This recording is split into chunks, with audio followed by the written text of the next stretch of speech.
RPSC द्वारा आयोजित ACP exam 2014 के अंदर एक क्वेश्चन पूछा गया है।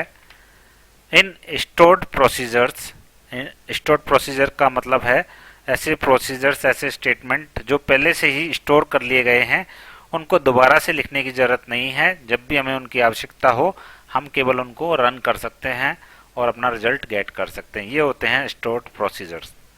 इन ए stored procedure when specifying a string parameter, जब हम किसी स्टोर प्रोसीजर के थ्रू कोई स्ट्रिंग पैरामीटर पास करते हैं, you should use which one of these data type. तो हमें स्टोर प्रोसीजर के अंदर कौन सा डेटा टाइप इस्तेमाल करना सही रहेगा। चार एग्जाम्पल, चार ऑप्शन है। पहला है कैर टाइप का हम डेटा टाइप्स यूज करेंगे, एक वेर कैर, एक टेक्स्ट और एक रियल। तो चार में से कौन सा डेटा टाइप हमें यूज करना चाहिए, आपको बताना है आंसर। तो एक एक करके इनको सबको समझते हैं। सबसे पहले है कि स्टोर प्रोसीजर होता क्या है। जैसा कि मैंने आपको बताया, स्टोर प्रोसीजर को हम रेडीमेड फॉर्मूला भी बोल सकते हैं। एक बार हमने डेटाबेस में इसको लिख लिया तो अब हमें इसको बार बार लिखने की जरूरत नहीं है, केवल हमें इसका इस्तेमाल करना होता है और वो कोड रिपीट हो जाता है। जैसे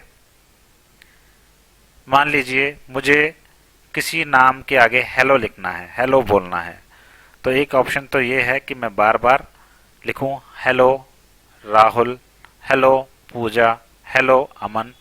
या फिर दूसरा ऑप्शन है कि मैं हेलो नाम से कोड लिख करके सेव कर लूं और केवल जब नया नाम आए तो केवल उस नाम को पास कर दूं तो वो अपने आप हेलो लिख करके राहुल, पूजा, अमन कुछ भी लिख दे। तो ये स्टोर प्रोसीजर जो है ये काम को आसान बना देता है।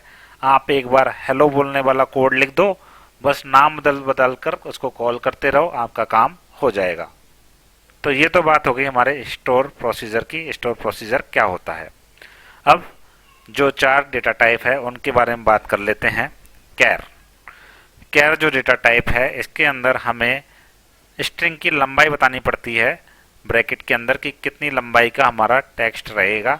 अगर मान लो मैंने 10 डिक्लेयर कर दिया लेकिन मुझे तो अभी ABC ही लिखना है, तो 3 ही अक्षर हुए और हमने स्पेस दे दिया 10 का, तो बाकी में ये क्या करेगा 0 0 फिल कर देगा और ये क्या कहलाएगी, स्पेस की बर्बादी कहलाएगी। तो हम कैर का इस्तेमाल नहीं करते हैं। अब है बैर कैर टू। बैर कैर टू का मतलब है इसके आगे बैर लग गया। बैर मतलब एक वेरिएबल बन गया। हमें जितनी स्ट्रिंग की जरूरत हो उतना ही हमारा वेरिएबल स्पेस लेगा और बाकी स्पेस नहीं लेगा। वो 0 0 फिल नहीं करेगा, केवल उतना ही स्पेस लेगा जितना हमें चाहिए। तो बैर कैर इसका सही आंसर होना चाहिए। टेक्स्ट, टेक्स्ट जो DBMS लैंग्वेज है उनमें चलता नहीं है, तो टेक्स्ट तो इसका हो ही नहीं सकता। और रियल जो है वो रियल एक नंबर्स को रिप्रेजेंट करता है, न्यूमेरिक वैल्यूज को रिप्रेजेंट करता है, तो रियल भी इसका ऑप्शन नहीं हो सकता। तो जो सही ऑप्शन हमें लग रहा है वो है वेर कैर टू। तो अब आप समझ गए होंगे इस क्वेश्चन का सही आंसर होगा वेर कैर टू। हम वेर कैर टू इस्तेमाल कर देंगे क्योंकि ये हमेशा वेरिएबल लेंथ ही लेगा स्ट्रिंग के लिए, तो हम वेर कैर टू का इस्तेमाल करेंगे।